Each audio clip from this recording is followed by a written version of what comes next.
So tell me who the fuck gonna face the music, more bricklaying, less screen time, been cutting back on the daily usage. Long road for the road dogs, for the weird minds from the soapbox. Got BKTs on this bitch, so everybody getting rolled on, yeah. Yeah, everybody getting rolled on. Check all this credits on BMI, I'm just too kind to expose y'all. You know, no, I'm just kidding. No, yeah, I watched Clone Wars, but I mean, I fell asleep a couple times at night on an episode here or there. Like, I'm not gonna lie. Okay, so that's why you call him Huang instead of Huang, like everyone else. Hey, listen, I've caught up hella on Star Wars. Like, compared to where my knowledge was at, like 6 months ago, compared to where I'm at now, I'm way beyond anywhere I was ever at. So, like, I'm quite proud of my Star Wars. Like, I'm selling people on Star Wars now. I'm like on my own with my Huang shit. Huang.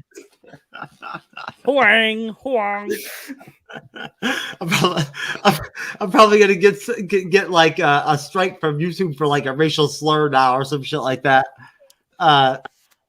Check. Yeah. Huang. All right. So how do I pronounce it again, Jassem? Is it? Am I sounding it? Is it Juan? Does the android have a nickname? Like, it can be easy for us to say it.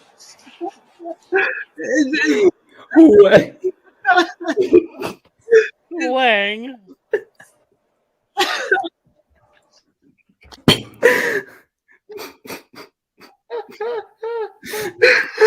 Oh my god! I'm sorry.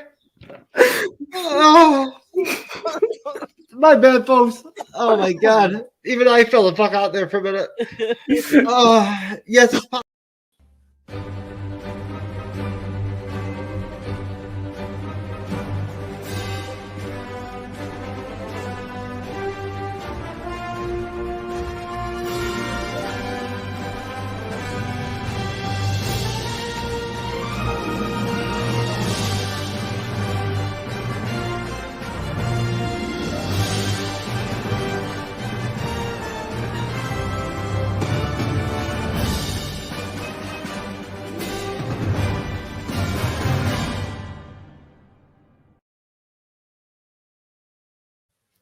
What's good, folks? How's it going? This is the MCU'S YouTube channel and podcast. The squad disowned Jeff S. TrueKnowledge, creator and co-host of the MCU'S Bleeding Edge, unfortunately. Time Cop decided to stay in the year 2055 through the weekend with Angela Bassett and President John Claude Van Damme and Vice President, Dolph Lundgren. And Cyber is at the massage parlor, doing an extended session. So, right, he's running a little bit late. But no, Cyber was not watching movies. But guess what, folks? It's all good because I'm here.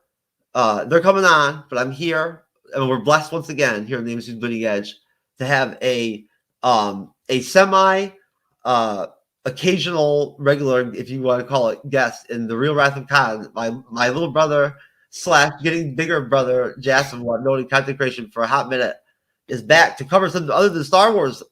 What the fuck happened, Jassem? Did you get bit by one of them fucking down under snakes or some shit, or by Matthew? It's a long story. So, don't you think it would be so dope if I could do a reaction video of me fighting a kangaroo? Yes. That'd be fucking awesome. I mean, you gotta have the guts of the Aussies, man. Dude, I would fight a kangaroo, bro. As long as nobody would Australia. We would like penalize me for it, whatever, whatnot. I would totally fight a kangaroo. Like, I don't need a referee or anything. Like, I'll just go ahead and go at it, right? Like, they fight me or not, and we'll see what happens. Okay. Nah, because I can take out all my aggression that I would like to give on other people in life sometimes. Men, right? Other creators, whatnot, everything that fucking piss me off. I can take it out on the kangaroo. You know, there's something called a punching bag. I like it when my fist hits something other than a bag, bruh. You know what I'm saying? I mean, you can punch the rice bag. The jaw, right? I mean, there's pillows. There's Nah, bro. Once you hit a couple dudes the first couple of times, that's all you wanted to hit after that. Oh my god! I never punched the wall in my life. You gotta play some GTA. I don't get down like that. You know that, bro. Well, hello there, Facebook user, whoever you are. It's always this guessing game whenever somebody comes on as Facebook user. It's like it could be anybody, right? I It mean, could be, last time the Facebook user were here, it was me. But it at could least be I said Nebula. It could be the Nova Prime. It could be the Watcher, right? So, what do you think? What do you think of the concept, Wrath of Khan, of what if? What was it about the trailer that made you want to buy in, folks? So just to be clear, in all seriousness, the real Wrath of Khan has never appeared on the MCU's Bleeding Edge to cover the MCU before, right? Like so, this is his first time, and he's not like worried about it, concerned. But like I showed him Echo and I showed him What If, and he preferred What If over Echo. So like, what about the trailer did that for you? I mean, firstly, the animations kind of like reminded me of Archer, that like secret agent TV series, like just like the graphics and all. It just gave me those Archer vibes. I love watching Archer. And at the same time, just I guess it's mostly like how it's like a cartoonish because I prefer cartoons. That's Can you hear me? Yeah. Oh, okay. Hey, Dad, what's up? Okay, yeah, I can hear you. Why was I cutting out there for a minute? No, the Facebook user, he's like, I can't hear you. Oh, really? That's weird. Maybe there's something wrong with his microphone. I've Or... never had any problem with my audio before. Well, I don't know why you can't hear me. But we're glad you're here, whoever you are. It could be Jocelyn. It could be who knows who. But either way, so please expound from there on the trailer and whatnot and everything, right? Like, and then tell me what you thought about Echo. Wait, can you repeat that one more time? My AirPods are connecting. What I said is, so expound on what you liked about the What If trailer beyond the animation, right? Beyond the animation, that from an MCU standpoint, like coming in as someone who's not like a big MCU fan, drew you in or whatever, or you thought was maybe looked like something more possibly enticing as well as you liked it. I don't know if that's how you felt as far as covering it versus Echo. it's mainly the cartoon, but at the same time, I will say that if you watch a trailer, it's like you don't really know if you need background knowledge or not to really enjoy it. It's only when you told me that you don't need background knowledge that anyone who isn't like deep in the MCU could like watch it, be caught up and enjoy it. Like that's what also really attracted me, especially since I'm not deep in the MCU. Now, what did you think of the Echo trailer? And did you see? Obviously, you saw the Kingpin right there, right from the beginning. But did you notice Daredevil in there too? Were you able to spot him? I might have. I didn't know it was Daredevil. It's very quick. He's in it. Echo comes from the Daredevil universe. Folks, we're going to get into the What If episode 1, season 2, obviously, and whatnot, everything. Nebula, what if Nebula joined the essentially the Nova Corps. But I'm just waiting for Andres, the Pop Butcher guy / Time Cop, Time Lord, and co-host Cybernetic Shark to pop on and whatnot before we delve into the review. So that's why we're just going to just chat a little bit and whatnot about the trailers I showed Jassem today, which are ones we've reacted to and talked about here before in the show. What'd you think of the Echo trailer? What'd you think of the tone of it? It was pretty gruesome. Like that one scene where like the guy just like shoots the guy in the neck. Like you can just like see the blood and stuff. Nothing's blurred out. I know you don't see that from Disney very often. Yeah, this is a first for me for like any movie trailer. Really? Or show trailer. Yeah, very first. So I can't remember what I told you exactly, but were you surprised? Did you feel like it was an R-rated show just based off the trailer? Mm-hmm. I felt it, and then you just confirmed it after you told me. Wrong headphones. I knew it was on his end, the problem. Well, so what did you think of Echo in there? She kicks some ass, huh? She's like a fucking machine. Yeah, for someone who's like deaf. Probably like the coolest deaf person I've ever seen. When she busts through that fucking wall or whatever, right? You know Yeah. what I'm saying? And fucking punches it, or like fucking slams the dude's head in the ground, right in the trailer. I'm like, what? Right there, dude. They had me right there. I was Yeah. like, what the fuck? Are you kidding me, bruh? That's some savage shit, dude. And then Kingpin beats the fuck out of that guy because he made fun of the fucking the girl's like speech impediment or whatever that she has, or her being deaf, right? You know, like, and so he beats the shit out of her like that. He basically kills the dude. You know, that shit was hardcore, bro. I'm telling you right now. He looked like a stalker in the beginning. What's that? He looked like a Kingpin? stalker. No, he raised her. He raised her after he killed her father. But he lied to her and told her it was in the comics. He lies to her and tells her Daredevil killed her father, and that's how she encounters Daredevil. She works for the Kingpin. In the Hawkeye series, she worked for the Kingpin, and then she shoots him. Right, so like he's blinded in the beginning of like when we start the series, when he comes in, Daredevil and Kingpin will both be in it. He'll be blind in one eye. He'll wear like a patch or whatever, whatnot, like in the comics. I'll relay all this over to you. Whatnot. I told you before Echo starts. I know, you know, I'm not putting you on the hot seat. That's something that's good about you, brother, is that like you won't overtalk something if you don't really like, know about the lore, right? Or like, know any background information. Not like the Andreas yesterday. No, for real. I don't know. I don't know what's going on with Andreas. I'm actually worried about him. He never misses shows. What's up, Joss? How you doing? No, Joss is actually one of my TVI buddies. Jass. What's up, Jocelyn? Yeah, she's good peoples. She's a stoner, and she's fucking talks all kinds of like she likes all the sexual humor that we have and shit and whatnot. You've seen her in the comment section before. She's the one that always like comes right in like mentioning titties and fucking wanting to fuck them characters and whatnot, everything. Right, Joss? I get her going, and then she sees me with my bullshit, and she just like, you know what I'm saying? She just goes. Oh, okay. Andre's gonna miss the show. Wow. What? Where's he going? He's Christmas shopping with his mom, but he hit traffic. Oh, he hit traffic. Jersey. Yes. That's on a Friday? He deserves a night off. Yeah. Right? He does. Right? Time Cop does a lot of shows with me. He's a special guest co-host of the Monday show. You know that, right? Yeah. So he does it every Monday. He's good people, man.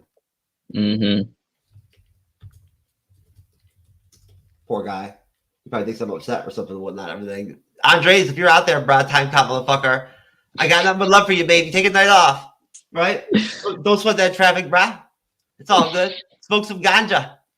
Get you high. It gets you high. What if he's driving though? He'll be all right. I get stolen. Every time I drive, I smoke weed. Pretty much. Oh my god, dude! Come on, bro. What's up? I think you need a self-driving car. Nah, man, I'm good. I ain't got that kind of money, bro. I ain't got money like that. I ain't got Lucci like that, bro. What do you think this is? Cyber. Hola. You see how excited Jassem was that somebody else came on besides just me and him? He was like, I'm so sick of Jeff already, this motherfucker. You know what I'm saying? ¿Cómo estás? And that's shocking to who? We waited. We have Jocelyn in the comment section. Andres is taking the night off. Him and mom. He feels really bad. He's stuck in traffic out Christmas shopping with mom up in Jersey. So he needs a night off. I didn't know there was traffic there. So up in Jersey. Story. I didn't know that was a thing there. I don't know his area that well and everything and whatnot. I've never been over there, but I'm assuming there was traffic just when I went out today a couple times today. There was traffic and whatnot. Walmart was a goddamn shit show. Yeah, well, really? Wow. It's a couple days before Christmas. What did people expect? I know. I got to go back one more time tomorrow, I think, too. That's how it always is for me. I might just go to Target, though. I like Target better. What's up, Cyber? Not much. How was your movie? How are your movies tonight, brother? Oh, fucking fantastic, sir. Saw 3 movies today. You know what? I visited 3.5 massage parlors. You only visit half of one? Yeah. That's odd. I ran out of energy. I could only be massaged so many times, and then like had the happy ending. So like I skipped the massage part on the half, and just went for the happy ending. Oh. You can only be massaged for fucking like 30, 45 minutes for so long, over and over and over again. Like, I don't know how that would really work out for me, but I don't think I would want to lay there and do it. You sure you didn't run out of money? No, that was okay. Okay. I negotiate. I negotiate through the language barrier. You know, I use my boards, right, and I just depict what I want with the chase. Real quick, you know what I mean? Like, I just write something down real quick. Then I put up numbers on the other one. It works out, bro. Fuck Google can't. Fuck Google Translate.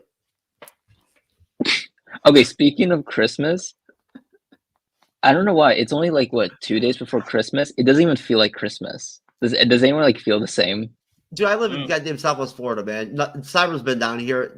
Cyber, I'm sure you can imagine you don't feel like Christmas down here. Who the fuck can? No. Not in Florida. Florida wouldn't because of the weather. But when Cyber, it finally started feeling like winter where I am in New Hampshire. So I can only imagine down there. It probably just feels like Hawaii. A lower hot presence in Florida. It's almost not even fair, to be honest with you. It's so cool right now during the day. Like the last couple of days have been so perfect down here for weather that it's almost just like bullshit, because like, you know that it's not going to last very long, and then it's just going to go right back to being hot as fuck, right? So like, you know what I'm saying? It's just, there's no way around it. So I mean, you really can't even relax. Almost, it's just an onslaught. When Cyber came down, Jassem, at one point we were grouped up with a lot of people and whatnot in line, and like, it was very humid, even though it wasn't even in the depths of summer yet. I don't think, right, Cyber? It was like right on the cusp of it. It wasn't like, that it wasn't like the real bad months are like July, August, September. Yeah, it was mid-May. Yeah, so I didn't even think about like him like being dehydrated or whatnot, all that, because I live down here. But where he lives, it's a totally different climate. So there's a difference there when you make that move, because hopefully Jassem's going to come visit me at some point. I'll hang out with you in Miami, bro. Yep. But I live on the other coast, man. I know. Don't worry. Once your channel becomes much bigger, you can come to Miami or Orlando. I don't have a problem going to the other coast. It's only like a 3-hour drive, 2.5-hour drive. Like, you can like move to like the better coast. Nah, I like it. If I'm gonna move, I'll move up north. I don't even need to be on the coast. I don't go to the beach. But here, folks, You don't? Let's go ahead and serve up. Now that Cyber's here, and Andre and Time Cop's taking the night off, in the year 2068, hanging out, kicking it with VP, VP fucking Dolph Lundgren, right? Who doing who knows what. We're gonna go ahead and kill it real quick and bang out this 30-minute long first episode of the second season of What If, our second Disney Plus Marvel produced series that we've been able to cover after Loki. That's actually had a second season, which is it's a big milestone. And I don't know how you feel about it, Cyber, but I think it's really dope. I thought about it today and whatnot and everything, and I like it. You like that it's a second season, or it's nice? It's nice to get a chance to do second seasons of these shows. Oh yes, I agree. Right? I wish they would have done another season of WandaVision or Falcon and Winter Soldier, so we could have reviewed that. That would have been fun. Hopefully, the Agatha show will be halfway decent. Merry Christmas, Josh. We love you, hon. And hook you up with what? You're gonna hook us up? We're okay. With weed. We got weed, hon. We're all right. Don't worry about us. If we need weed, we can get it. I'm sure we can all figure it out. Jason's gonna go to his first rock concert soon. I'm sure he'll buy some there. But I don't do that stuff. I know that. Come on, everybody knows that, man. I told you, my own dad one time when you came on the show and everything was like drinking, and like he was like, that kid that was on your show, you got. He seemed really young and all this shit. Like, Dad, calm down. That's my buddy Jassem. He's like, you're talking about some stuff, man. He looks a little uncomfortable. Like, nah, he's fine. He's used to it. So, what were your thoughts, Cyber? Episode 1, right? What if Nebula joined the the Nova Corps? What were your overall thoughts? Like, we'll kind of mix it up a little bit and whatnot and everything, and not do a scene to scene. This is just the three of us. Like, in comparison, now, Jassem, I'm not going to be able to ask you this, obviously, but in comparison to that, to season 1 that we reviewed, what did you think of the first episode? I didn't feel any difference between the first season and this season. It felt exactly the same because, from my understanding, actually, these were all made along with the other episodes we had seen. They just did some extra voiceovers to get them ready for the second season because they actually originally, the first season was supposed to be like 20 something odd episodes long. So they basically cut them. They cut the couple seasons like into 3 different seasons with all the episodes they already did. Hence why we still get Chadwick Boseman with some voiceovers in this season. Yeah, I felt it was exactly the same artwork, same feeling. I didn't see really any difference. And I like I said, the first season, it was okay. I mean, it was interesting. It had some, interesting like kind of thought processes of what was going on. If this happened versus what happened we've seen in the Marvel Universe. I mean, with this, I thought it was kind of cool. Nebula becoming a part of the Nova Corp. I thought that was kind of a cool idea because that would have been interesting to see her interactions with Nova Prime. So I think that was a really cool, fun thing. Yeah, most definitely. And yes, I can't wait for She-Hulk season 2. Con, it's. I'm telling you, I am like, hey, we'll cover it if it comes out. Cyber knows it. We'll review it, right? And we'll even hope that it's halfway decent. But we can't control some things, right? So, no, if they're stupid if they make another season of that, man. Jesus Christ. I think they already said they're not going to. But no, they're not. What are you kidding me? Did you look at this research what happened to their stock and whatnot and everything, and like literally like look at how much money they lost over the quarterly that last year, right? And then look when She-Hulk came out, and which quarter do you think they lost the most money? Oh my god! Yeah, there you go, bruh. You feel me? Yeah, it's that. Okay. It's that. Yeah, it's like that, bruh. Seriously, you'll see after the show. But no, so Jassem going in, blind. Having not watched What If season 1, right? This is your first episode. You'd never come on here and covered Marvel or MCU with us before, only Star Wars, right? And just coming on just to fucking bullshit with me. What did you think? I mean, did it live up to the trailer that that was enticed enough to you to get you on? And what were your general thoughts when you knocked out the 30 minutes? Were you happy with it? What you got? Oh, I was very happy. Yes. In the beginning, I noticed like the main character was like that blue cyborg who's like very annoying in like the movies. Nebula. Like yeah, like I thought like when I first saw her, I'm like, oh, this episode's gonna suck because this character is like so annoying, sounds annoying, acts annoying, all that stuff, and like Endgame and stuff. But then as I like watched the show, I'm like, okay, this character's actually pretty cool. Like, I like that, they're making her less annoying and more interesting, more of someone who you can like watch for 30 minutes and you don't want to like pull your hair out, basically. And the plot twist, which I think we're going to discuss more in this episode, that was like so unexpected. I loved that episode in general. I think even if you're an MCU fan, that would be unexpected. Like based off of what we saw, a little bit we did see of Nova Prime in the movies. Now, so I like the contrast we have as far as like your limited knowledge with the MCU, having not watched all the movies and all the films and whatnot, or watched all the series. Now, what did you ever see Blade Runner? Con? I've seen Blade Runner. All right, so Cybernetic Shark, sir, would you mind explaining really quick the film noir aspect of the whole Blade Runner deal with this episode? You could probably explain it better than I can. Well, I mean, how they start off, how the duality, how they have that sort of like with her in the trench coat, it's raining, it's always dark, type deal. Because I noticed that they've been talking about that a lot on YouTube. Screen Crush, they had Screen Crush the whole video on it. Oh. Well, anyway, I mean, yeah, I get what they're talking about. Like, I haven't seen anything about that, but if you're familiar with the film Blade Runner from '82,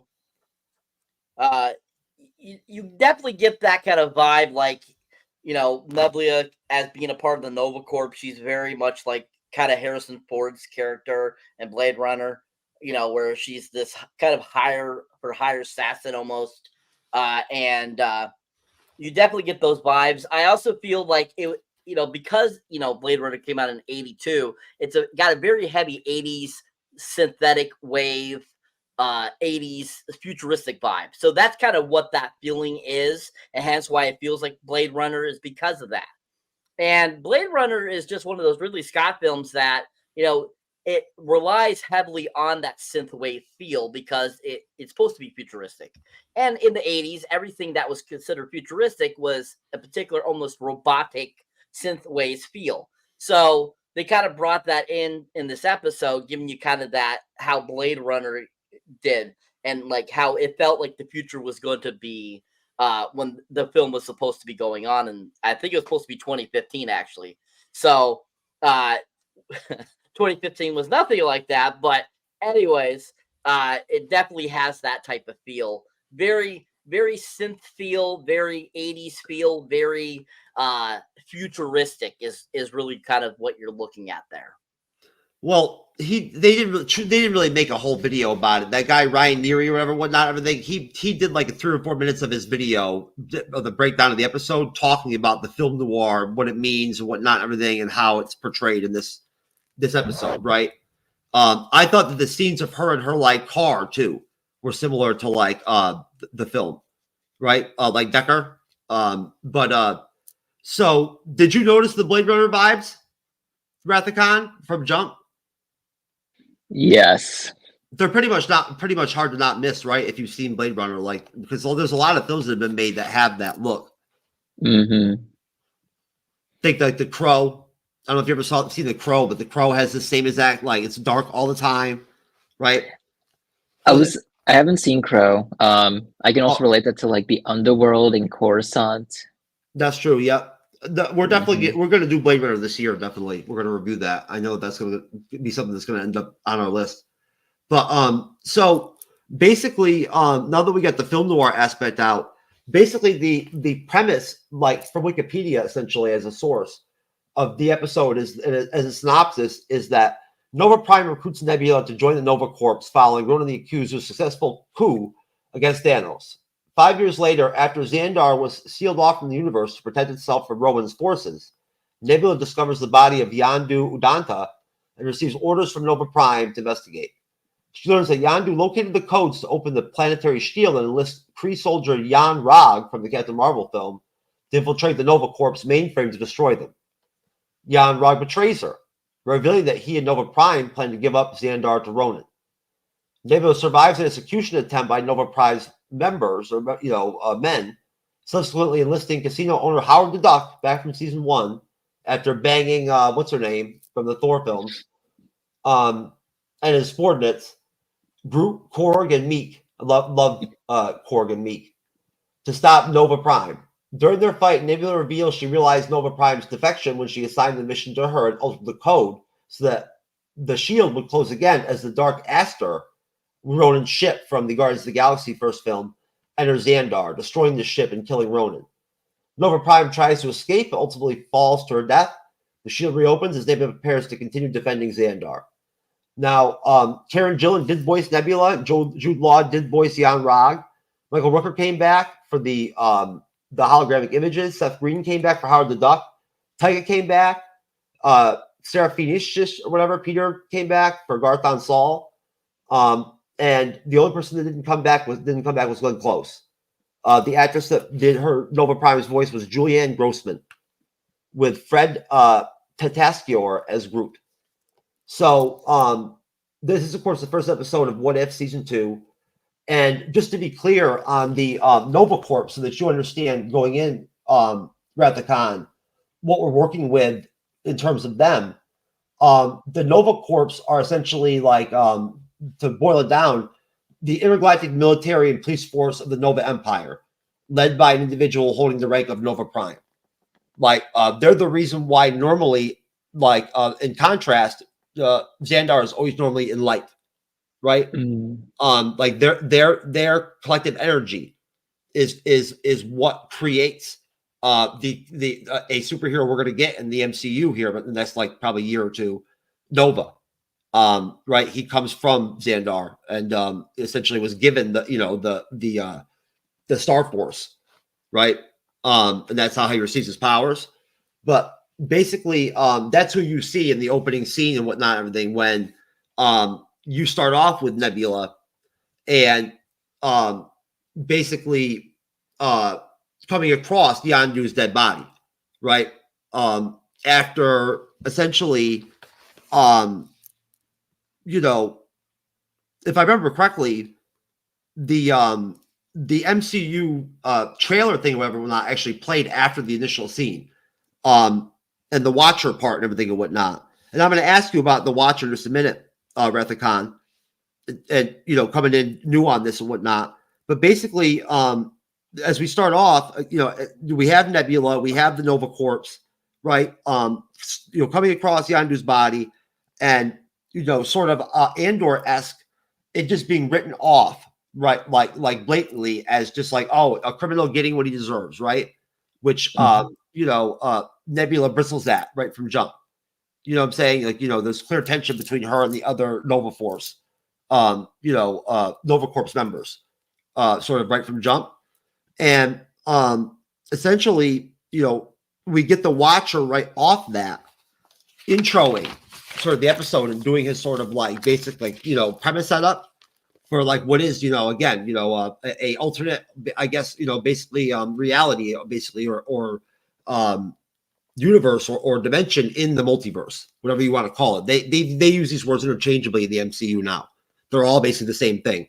So basically, he explains the thesis of this episode, and then his voice carries over directly into Nebula, which I thought was really great of storytelling, great writing about that, whatnot. Having her swap in and step in off him. Jeffrey Wright has such a great voice; they couldn't have picked anybody better to be the Watcher. In all reality, and so we go right to him, where he basically explains in this universe, Ronan the Accuser, as opposed to what happened in the Guardians' first film, betrays Thanos. And the Mad Titan search for power meets its match. And in the fall, he takes Nebula's sister, Gamora, along with him.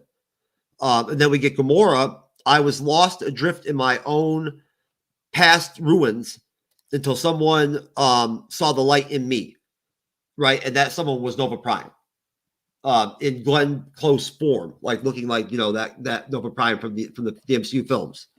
So right from there, we find out that what happened in this episode, at least,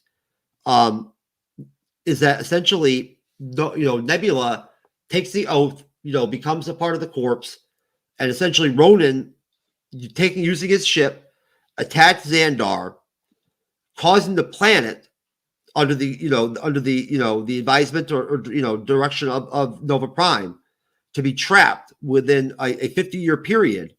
We're 5 years into it, right? Of like a force shield, right? That they encapsulate themselves away from being able to be destroyed by Ronan, the Accuser. So thus we why they have the darkness and whatnot and everything, and the whole Blade Runner vibe. So we'll stop there. Now Garth and Saul, of course, I believe Cyber, was he in the first Guardians film? That name does not ring a bell. No, I don't think it does either. But basically, I just was wondering about that. So right there, basically what we end up with here is an interesting dichotomy, because just 2 nights ago we talked about Nebula's character arc on our review of Endgame that Cyber moderated, right? Rathacon, and this is something we actually discussed, was this character. So it's interesting that we're right back to her. And this episode reflects sort of her character arc, which about in the MCU, if you were like a massive fan like we are, where she literally did go from like the dark to the light, right? This is her, coming off that basically, like getting a chance to be the good character right from jump, kind of. And it's really, really interesting. So, initial questions. Going to you, Cyber, then I'll go to you, Jassem. Cyber, your thoughts on that segment of the episode, sir, in general?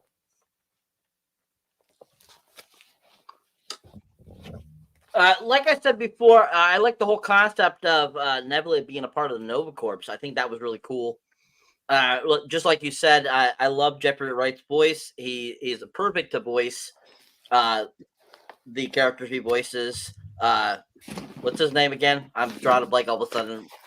Uatu. Watu. And he comes from the alien race of the Watchers. Yeah, right? the Watchers. You know, they're all Watchers, right? Just like, you know, Ronan's from the Kree, Rog's from the Kree, right? Totally. And so that I thought that aspect was really cool. I did not like the voice actress that took over for Glenn Close. To me, she did not sound anything like her.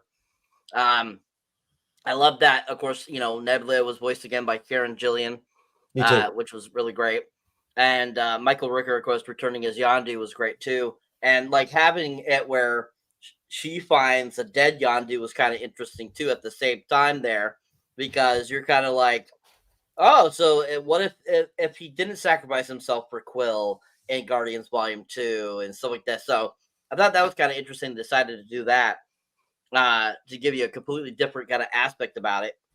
And I mean, I would say this segment of the episode definitely was, you know, entertaining. I found it very interesting. Did I think it was anything great? No. Did I think it was horrible? No. But I definitely think that it was pretty, you know, basic, and it got the point across to give kind of the idea of, you know, what if this did happen, to get you started into this episode. So overall, I thought, you know, it was pretty decent.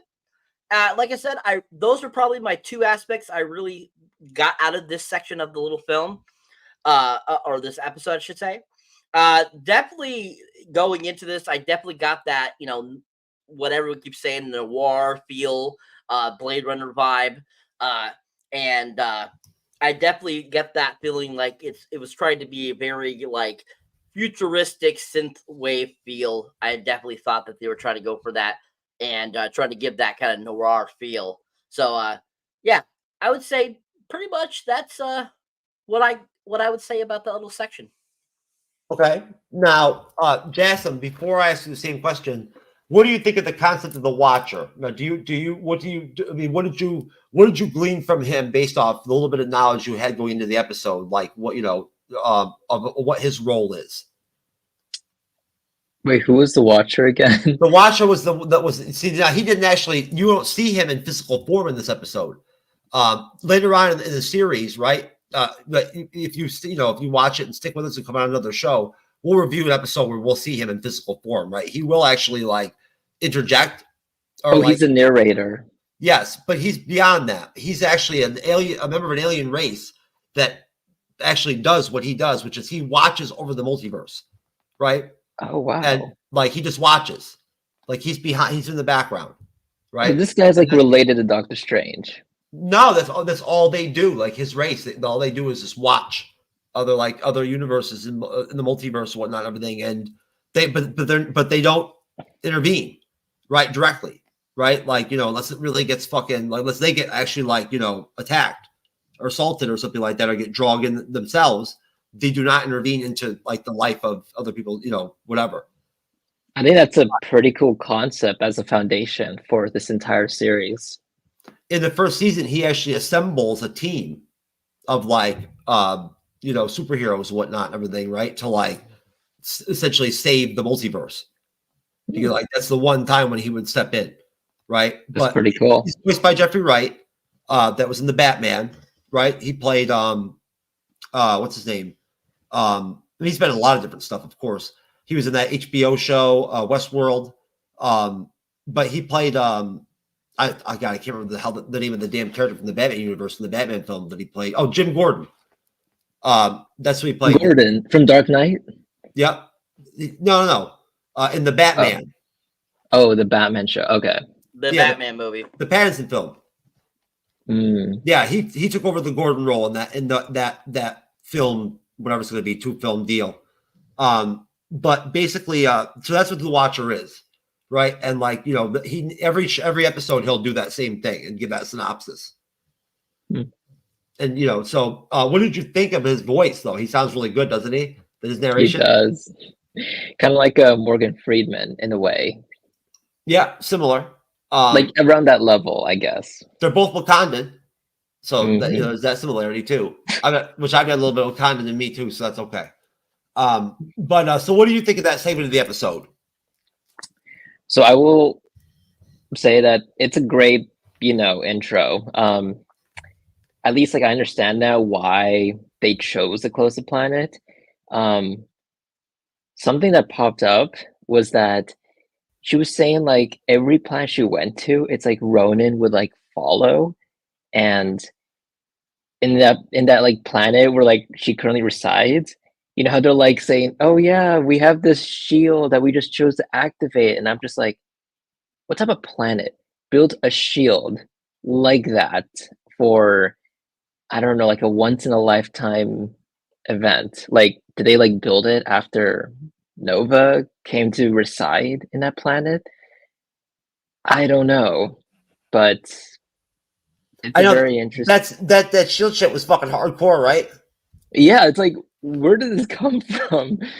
Yeah. Well, I mean, Xandar, Xandar basically is a planet that mostly we were introduced or in the MCU in Guardians of the Galaxy, in the first Galaxy film, and they're a big part of that first film, and sort of are brought up or mentioned, at least I believe, in the second film too, but essentially, that the character you see dead, Yandu, is a Ravager that from the Guardians of the Galaxy films that raised Peter Quill, right? Star-Lord from the Guardians. You saw some of the Avengers films, didn't you? Mm-hmm. So you know who Star-Lord is.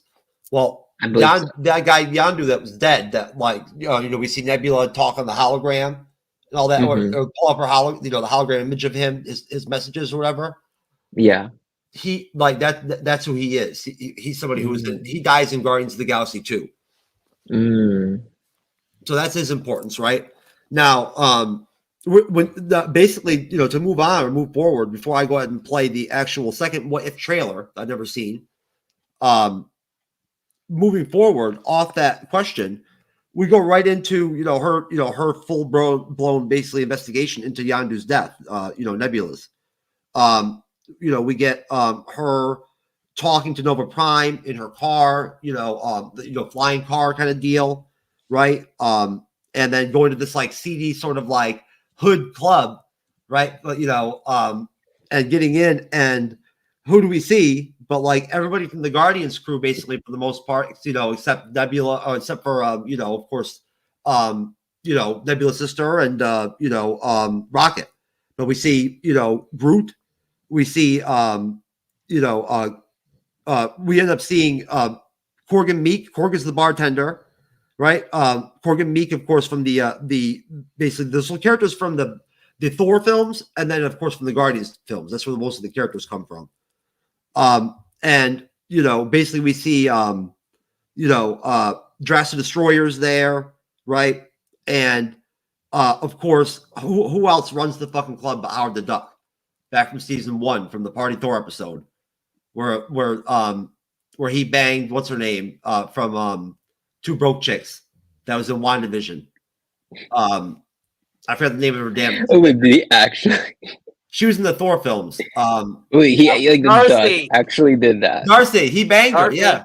Yeah, he totally did. Howard the Duck banged her in episode. I think, what was it? Cyber episode 8 was Party Thor. Episode 7 of season 1, I think it was. Yeah, it was episode 7 because the last 2 episodes were that finale shit. Of What If? Yeah, the first season we saw Howard the Duck. I'm sure she actually has one. Howard the Duck was in the final battle of Endgame, wasn't he, Cyber? Isn't he somewhere in there? No, he's not in Endgame at end, but was that just like a rumor or some shit that I heard? Yeah. Okay. All right, because I was like, I don't remember seeing him either, but apparently he's there. So, anyways, Howard the Duck. Now, Howard the Duck runs the fucking club, right? You gotta love Howard the Duck, baby. And she's doing her investigation into Yandu's death. And upon grilling him, Korg's there. It appears, based off of the intel she got from from Yondu, that it appears that somebody was trying to get the codes to open the whatever it is, the Star Shield or whatever the fuck you want to call it, that they have that's encapsulated around the planet. So of course, at that point, she's kind of going beyond the bounds of her. Oh, that's funny, Con. I can actually not. How do you know that maybe this is my nonsense joke night, brother? But no. Well, I've actually vetted whenever you say bang, like you said that actually happened. It's not like you're making it up. Yeah, that's true. Typically. But no, so anyways, basically, we've got Nebula, in full-on detective squad mode. And she ends up, needing to break into essentially government security, into her own shit on Xandar. So who does she go to get to help her out? She goes to a prison, and gets Jan Rod, voiced by Jude Law from Captain Marvel, from the Kree. That basically that was involved with her actually obtaining her powers. Carol Danvers in Captain Marvel. No, what we don't, Jan Rog, apparently she put him in prison. She breaks him out after they have some back and forth. And, she needs him basically to break into this government facility so that she can then extract, essentially files or information from the mainframe core, They go through the facility. They have to go underwater at one point and everything and whatnot. Then she uses her own cybernetic abilities, to obtain the information she needs. At which point she's immediately set up and stabbed in the back by essentially by Von Rog, who takes off. She cuts herself loose. He overloads the actual mainframe to where it's going to explode. And Jan Rog, when he dips, we end up with Nebula basically having to find herself almost like a sewer pipe or like a vent pipe to get out of the building, and get away from the explosion before she almost gets killed. So she wakes up essentially to Jan Rog and Nova Prime. Essentially, being like, I'm not surprised that, I figured she'd survive, or whatever, whatnot.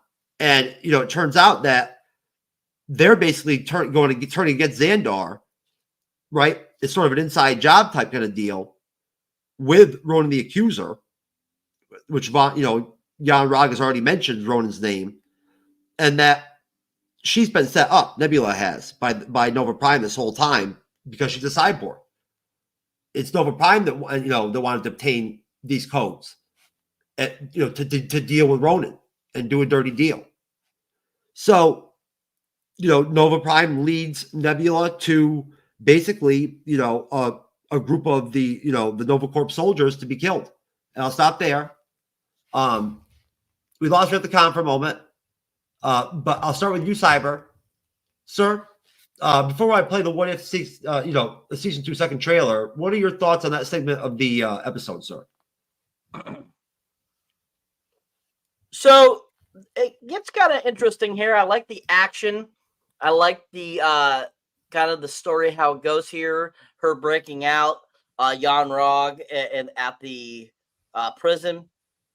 I like the whole kind of detective sleuth kind of play you get here along with Nebula and her showing kind of she's more than just this assassin cyborg feel. And I think it's very interesting, their back and forth and stuff like that is totally, I feel totally like Jan Rog, how Jude Law played him and Captain Marvel 1. And I thought Jude Law did a good job voicing the character again. And I think overall this section of the film was pretty entertaining, or the section of this episode.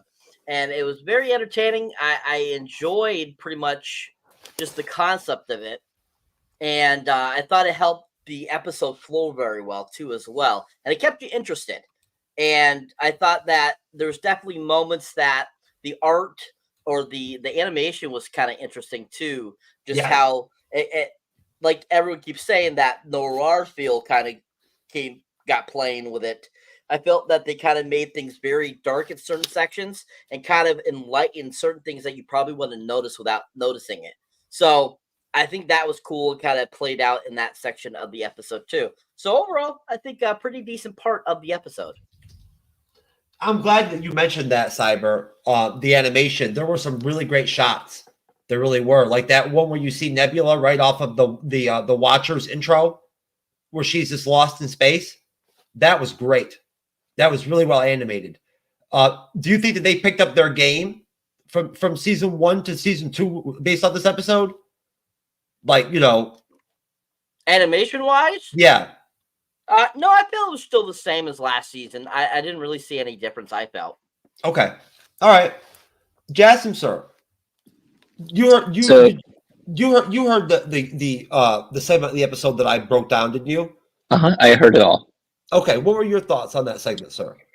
Okay, so first I like to jump on what Cyber said with the animation, because as I said in the beginning of the show, like, when we talk about the trailer and the episode, and like a lot of the animation reminds me of Archer, and Archer is like top tier animation. And that's why, and when I like saw this episode, I'm like, this feels a lot like Archer. Like, everything just feels normal. Like, the movements are smooth and stuff. So yeah, for the animation, that's all I have there. Otherwise, Cyber knocked out most of the parts. I will note that when it came to that prison break, I was surprised that those two were like the only ones escaping the prison, because normally in these scenes you would have like all the prisoners escaping the prison. So it was a little too convenient, I'd say, for only those two to just like escape the prison. Overall though, I really liked how they actually added action to the scene, like added sooner rather than later.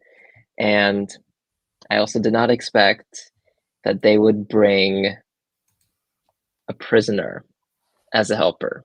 Like, out of all things, I just never expected that. Do you don't really know much about Howard the Duck, so seeing Howard the Duck didn't really blow you away at all, huh? Okay, the Howard the Duck kind of I got a little bit of a Jabba vibe with Howard the Duck. Okay. But he's cooler than Jabba. Well, I mean, he's not like, his character's not known for being like the shot caller or whatever, whatnot, or like the boss at some gangster club, right? Like, I mean, he's kind of like Penguin in a way, but cooler. Well, he's not evil. He's like a good guy. That's for the most part, usually. I thought he was evil in the beginning. No, I thought he was. Not naturally, but again, this is what if, so it can be anything, right? I mean, yeah, I guess his setting made me originally think like, yeah, he's going to be evil. He's going to betray Nova. But also he's not. Well, basically, Thanos is a good guy in one of the episodes in What If Season 1. The guy who snaps and destroys the world. Yeah, he's a good guy. So, anyways, so moving on, right? Well, let me go ahead and play this What If trailer. That way, if anybody needs to take a break for a minute and whatnot, they can. Let me go ahead and turn off this echo cancellation. Merry Christmas to StreamYard. We love you. Good platform. Definitely recommend it. Let me tell you one of my favorite Yuletide stories. Ales all around. Chin chin. All posters smashing. 11 poets wagging. 10 rings are glowing. 9 new episodes. Oh, gotta admit, that's some solid holiday wordplay. There are infinite stories to be told across the multiverse.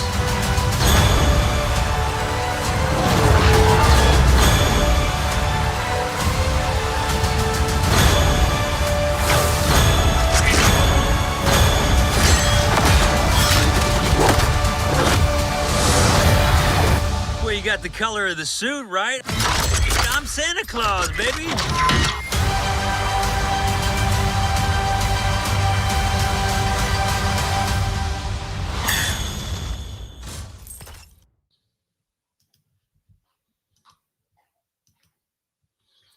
So that's the second trailer, huh? Okay. It's not as good as the first one. Last shorter. But I've got the other one too. Well, it'll be up to you guys whether or not we'll play it or not, whatever. Maybe you guys want to have an early night tonight. You never know. It is Christmas, and after all, whatnot, folks. So, right? But either way, what I don't know. I mean, that didn't really. I like the animation. I think the animation is really good. I like that trailer.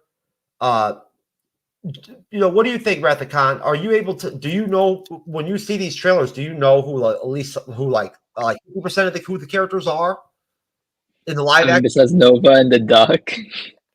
I mean, I saw Iron Man. The trailer, you saw Iron Man. Okay, so when you saw the two different trailers, were you able to detect a couple of characters at least that you knew who they were? Yes. Okay. Any thoughts on that second trailer? Is there any I have all the titles for the episodes. They're already released, so we already know what we're gonna get. I think with the second trailer, what I like is they made it more Christmassy than the first. But I will say the second trailer made me think everything would be released on Christmas instead of today. Well, as I explained to you before, they are going to drop these episodes day by day by day off this episode. So I assume we're going to see the Tony Stark Santa thing on Christmas Day. Probably. I never synchronized the list with the dates, right? But they released the list. Obviously, Disney's doing something different. And that's what I asked you about, Cyber. What do you think of this move, Cyber, to do this difference with how they're releasing these Disney Plus series now all of a sudden with the Marvel produced stuff? With dropping Echo all in one shot on this way they're going to do it, right? All 5 episodes, bam. Staggering the releases on these ones. What do you think of that? Of them changing things up like that? When anything gets changed, when you're used to something a certain way, you become, usually you either get irritated or you find it annoying or you find it disheveling, however you want to call it. And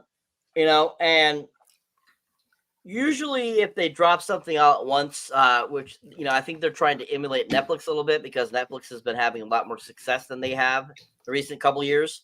So I think that's kind of one of the reasons why they're doing it that way.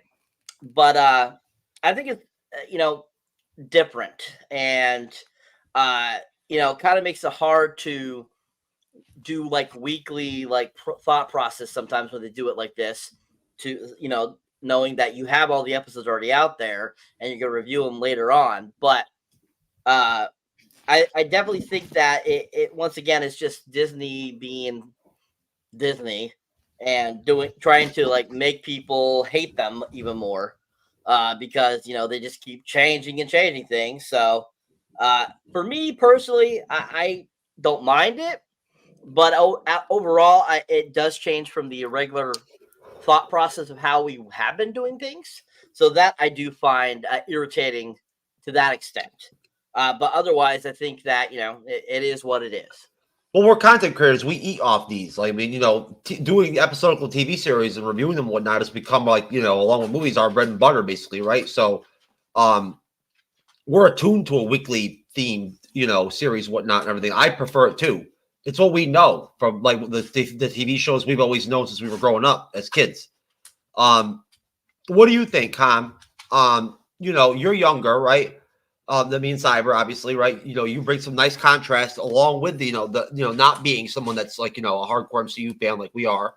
And I'm proud of it. At least I am. Thank you. And I'm still optimistic about the future of it. But basically, what do you think? I can't remember. Are you much of a binger to begin with? Is that really your thing? I used to when I was younger, but As I've gotten older, no. Okay, so you actually would prefer this to the same thing as Cyber and myself then, to have the stagger of the weekly release of the episode and whatnot, and the build up, the anticipation and whatnot. Actually, here's the thing though. I'm not a binger, but it's like if I want to watch something, I'd rather just have like all there, so like I can just conveniently watch it, like within like a week or two. It depends on if I have time or not. It's a practical thing at that point. It's convenience. I understand. Yes. I get it. Mhm. So so you can kind of with your time and your scheduling and everything and whatnot and all that, right? If you really like something, you can go ahead and consume it. Yeah. I think that basically that Disney's is just trying to change things up because they've lost a lot of money, right? And honestly, that would be right up. That would be for the other conversation, right? For me and Jassem, who loves Jassem and I actually really both enjoy talking about things like Disney stock and in personal conversations and whatnot. Although we don't do it much, and like economics and whatnot and all that. We're that kind of people, but do you understand that the reason I'm asking this question basically, Con, is that this is the first time they've done this. They've done some small changes with the Star Wars stuff and with the MCU stuff, like changing the times, right? On when they release some of the episodes. They used to give us all this stuff when we first started reviewing these series. They would come out at like, what was it, Cyber? 3 a.m., right? Or something like that. Oh yeah, 12 p.m. Pacific. On Wednesday, what would be Thursday mornings, right? Like 3 a.m. And there are YouTubers that do watch parties and shit and whatnot that go and watch, like the Cosmic Wonder does them all the time. And he's actually somebody that I use on here. So hats off to you, Cosmic Wonder. But no, so this isn't normal for us. Like this is all new. Normally it's always been weekly. Right? Yeah, even me, I grew up with like all new episodes like being released weekly. Well, you know that anyways, kind of, because we stayed in contact and whatnot. You know what goes on with the show, right? So, but going back to the actual episode itself, moving on, right? Basically, what we end up with is a better action scene, right, Rathacon, where Nebula is getting her ass beat, right, by fucking the Nova Corps, but she fights her way out of that motherfucker, right? And now I don't know. For me, they're definitely hand-to-hand combat looks so much better and like it's so much more entertaining in live action for me personally than it is in animation. But it was pretty solid, and obviously you guys can give your opinions on that. But she shows up at the club at Howard the Duck's place, right? Like all fucked up, like basically like near death and shit and whatnot. Being like, I'm okay. All I need is a drink and guns, whatever, right? All this shit. So basically, she basically, has to essentially kind of like save Xandar almost on her own, because now that she's essentially gotten the codes for Nova Prime to allow Ronan to basically destroy the planet. So, basically she teams up with, her whole Avengers squad or Guardians of the Galaxy squad, right? With Howard, right? And Korg and, Mika, everything and whatnot, right? And basically, they go to stop Nova Prime. And again, the whole theme of this episode, I believe, it has to do with similar to her overall character arc in the MCU being that one of dark to light, and this episode is very much flushes that out. But essentially, we get sort of, as an ending segment of this episode, what we end up getting, essentially is a confrontation or like a sort of like a quasi showdown between these sort of like insurgent or like rebel, you got Nova Prime basically, right, like throwing her people under the bus, throwing Xandar under the bus to Ronan, in exchange for being remaining president or whatever position that she says. So she's doing dirty business, and at that point, that on the mission, basically, as after she's been set up essentially this whole time. I mean, the only reason that she's been rescued essentially was to be because she was a cyborg to get those codes for Nova Prime. to be able to, you know, to do what she's doing, or as a failsafe. You know, basically, you know, we end up finding out that after she teams up with Howard and Groot and, you know, and Korg and Meek, and they, you know, they kind of do their thing to stop Nova Prime, Nebula reveals that, you know, as explained in the beginning of the episode, she realized Nova Prime's defection when she assigned the mission to her and altered the code so the shield would close again. As the Dark Aster, again, that would be Ronan's ship, which is really cool looking, enters Xandar, destroying the ship and killing Ronan, right? So, you know, we end up having Nova Prime try to escape, but she ultimately, you know, ends up, you know, falling to her death. The shield does reopen, and we sort of get left with Nebula preparing sort of like, to defend, continue to defend Xandar, right? And, the Nova Corps. So I'll change it up this time and go to you, Rathacon. What are your thoughts on that segment, that final segment of the episode? Now, it was only 30 minutes long. It's a quick episode, which most of these what episodes are, which is why we're going to be doing them two at a time on Fridays into this. So that's 4 shows. What are your thoughts, sir? And then, just take your time as much as you want, because we don't, these reviews are short with What If. I didn't really tell you that, but they are. Okay. Well, firstly, I was very surprised that after, all that action happened, the ship collapse, and then they're at this point where, the head police officer's like hanging on, Nova's like, grab my hand. And then I think my memory is blurred, but somehow someone shot the police officer, the head police officer, and that's why she fell to her death. I don't know, but I was very surprised that even after being betrayed, she still was like, hey, I'm willing to save you. I don't know, I just find that very weird. But maybe that's just a Hollywood thing. I don't know. Otherwise, I just felt like that entire segment just went by too fast. To where it's like I couldn't even comprehend. It's like 1 minute she's at Donald Duck's bar. The next minute she's shooting guns at the headquarters. Yeah, no, I know it was pretty intense. I mean, the pace of the episode is pretty quick. They're once it launches, once basically her and Jan, she gets betrayed by Jan Rog, it's on. It's like a mad dash, right? I think this whole segment was built just for the TikTok generation. Yeah, I was surprised it was just a 30-minute episode. Yeah. What now? Again, when you first came on, you mentioned that from what you'd seen of Nebula before, you found her to be kind of irritating and whatnot and everything. What is is it cool to you? What are your thoughts on the fact that this episode represents her as how she ended up actually becoming in the MCU at the end, which was she was an Avenger at the end. I think it made me appreciate her more. Most definitely. Yeah, this is what I'm hoping maybe the future episodes will show is when did she actually become annoying? Because in that entire episode, she was not annoying. She was likable. So well, she's not with the Guardians people and whatnot, everything in this movie, right? It's a different setting in the Guardians films, and they're in that universe. There's always banter, in between, right? This is different. Now she's solo in this episode. She's never been solo in the films. Oh, okay. That makes more sense. They kind of set her character loose on this one. And they did it phenomenally. That's the spin, yeah. No, so that's basically the deal.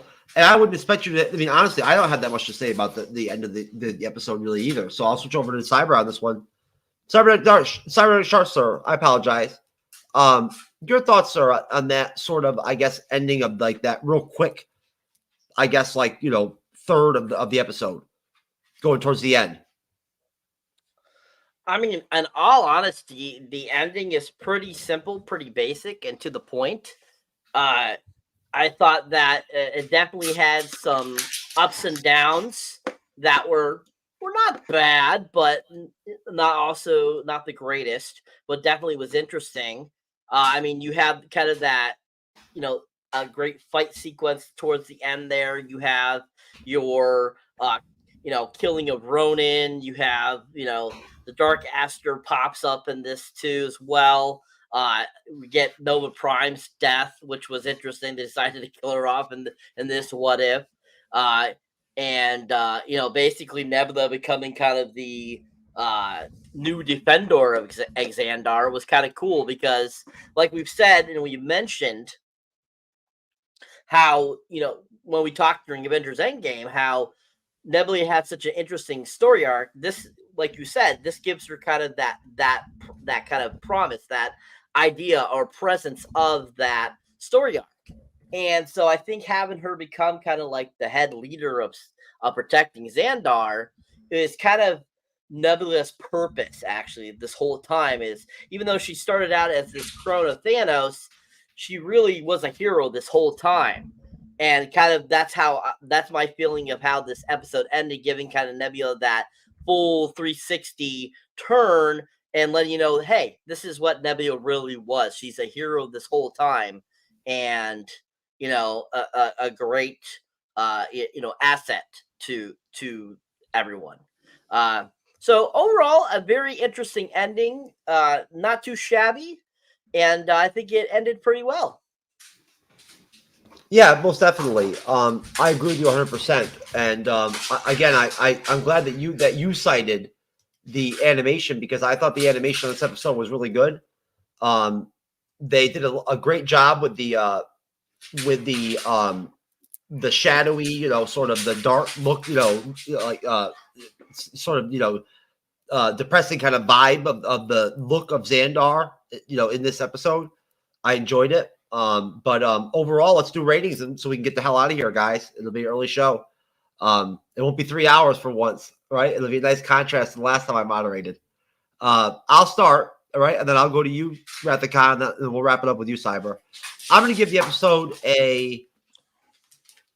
I don't want to be too favorable just because I really like Nebula. I'd give it a 7.5, I guess. It's pretty solid. It's too short though, man. They could have added another fucking 10 minutes to it, right? Seriously. I didn't like the way they just changed the pace all of a sudden like that for that last half of the episode or whatnot, sort of less than that. It kind of threw me off a little bit and whatnot, and it kind of threw off the rhythm of the episode, I thought. It started off with that totally different pace.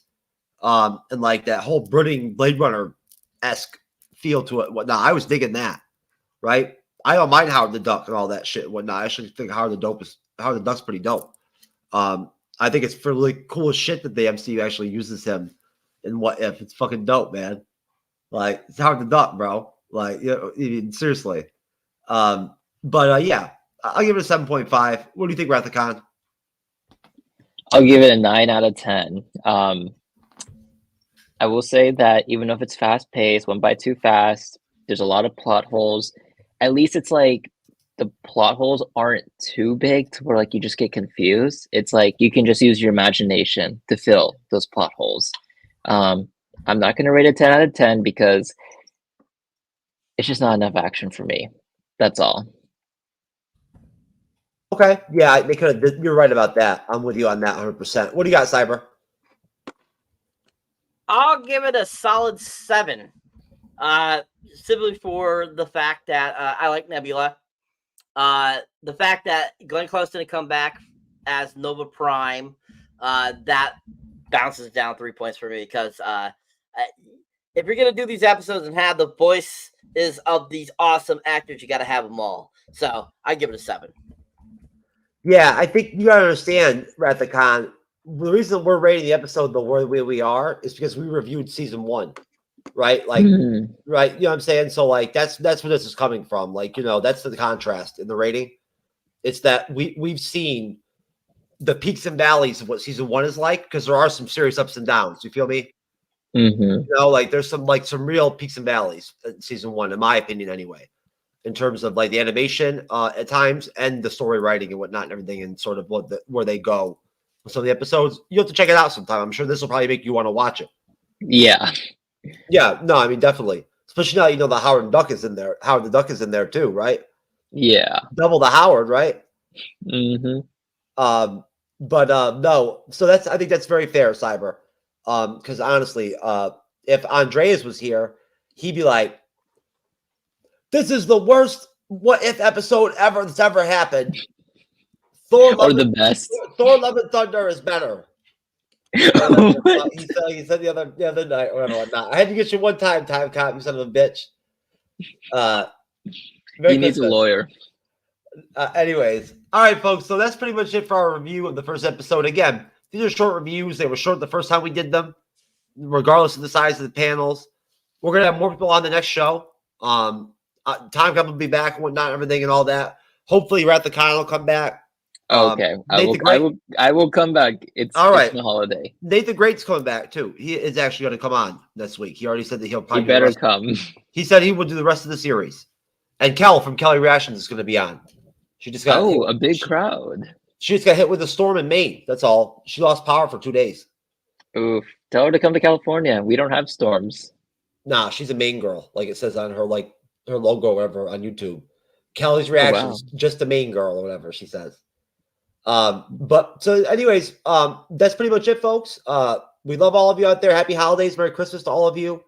Of course, we are, as I explained earlier, going to be doing these reviews in 2 segments. You know, I believe Cyber and I are going to rotate. We're going to talk about it tomorrow and we'll figure it out. But I'm assuming we're probably going to bounce back and forth and we'll moderate host from episode to episode. But we're going to contain in 2 episodes in each show. So we'll do 4 more shows of this on Fridays to wrap this up. We'll overlap with Echo at one point in January when Echo comes out on the 9th. We'll do Echo on Wednesdays, right? We have 1 more movie review, and that will be 2 actually. The end of our Infinity Saga review is next Wednesday, after Christmas, and that is Spider-Man 2, Far From Home, a great movie, right? We're trying to get Wrath the Con to do a movie review. He's got to do that too. I'm going to talk to him about it. Okay. And then we have Face Off, right? The Wednesday after that. So we got 1 more regular movie review before we start Echo. Next Friday, we'll be sitting here for episode 2 and 3. And essentially, I'll pull it up real quick and tell you exactly what we have. We have for episode 2 and 3. What if for episode 2, Peter Quill attacks Earth's Mightiest Heroes?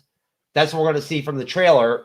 The what if version of Avengers we're going to get that they throw out there with T'Challa's father, right, as Black Panther for the Black Panther film, T'Chaka, and Goliath from Ant-Man, Hank Pym's friend from from when they partnered up. Basically, Hank Pym is Ant-Man, actually, I believe the Marvel character from Captain Marvel that Annette Bening played is on the team too, as some sort of superhero or whatever, whatnot. And then the next episode to that, episode 3, is the Happy Hogan Save Christmas one. So there you go.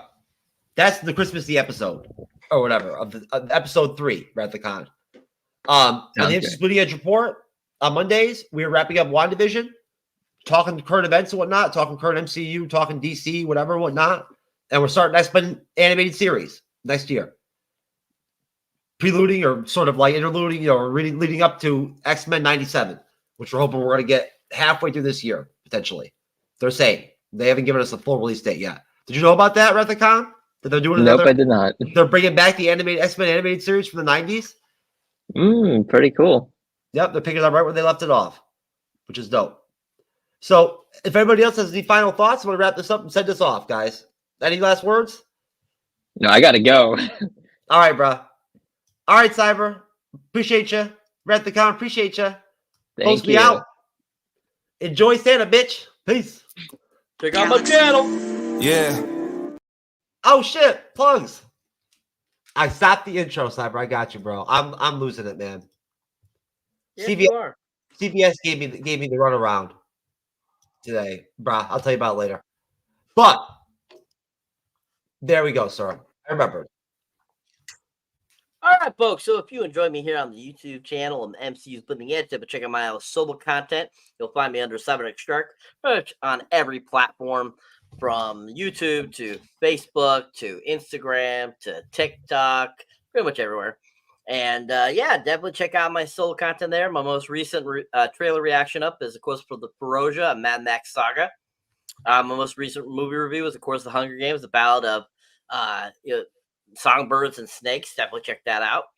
And you'll be seeing mini reviews soon of 3 new movies that I just saw. So keep your eyes up for that. You can see here my new shorts there, The Ginger Dead Man and The Brain. Watched those both last night. Interesting films. And yeah, so yeah, keep on trucking, keep on subscribing. You guys are rocking it.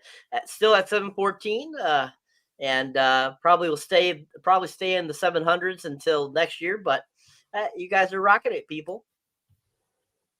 All right. And folks, just to be clear, we do really genuinely appreciate, as we put in all the descriptions and whatnot, and this we try to always mention as much as we can, how much we appreciate all the support that we do get on the MCU's Bleeding Edge. It's something we value. You know, Cyber and I definitely never thought we'd get as far as we have on here, but we're very proud and very humbled and very happy with, with what we've been able to do with the Bleeding Edge. It's basically the best Christmas present that a guy could ask for me anyway. But again, take care. Sorry about that, Cyber. That's the first time I've ever not done plugs. Just like the other day, literally, I forgot to watch WandaVision, the episode we were going to review. I didn't even watch it. I just forgot. Yes. There you go, folks. I'm having that kind of Christmas. We'll see you later. Galaxy. Yeah. Someone at the door, John. Now I'm here to stay. Tell me who the fuck gonna face the music? More bricklaying, less screen time. Been cutting back on the daily usage. Long road for the road dogs, for the weird minds. From a soapbox, got BKTs on this bitch, so everybody getting rolled on. Yeah. Yeah, everybody getting rolled on. Check all this credits on BMI.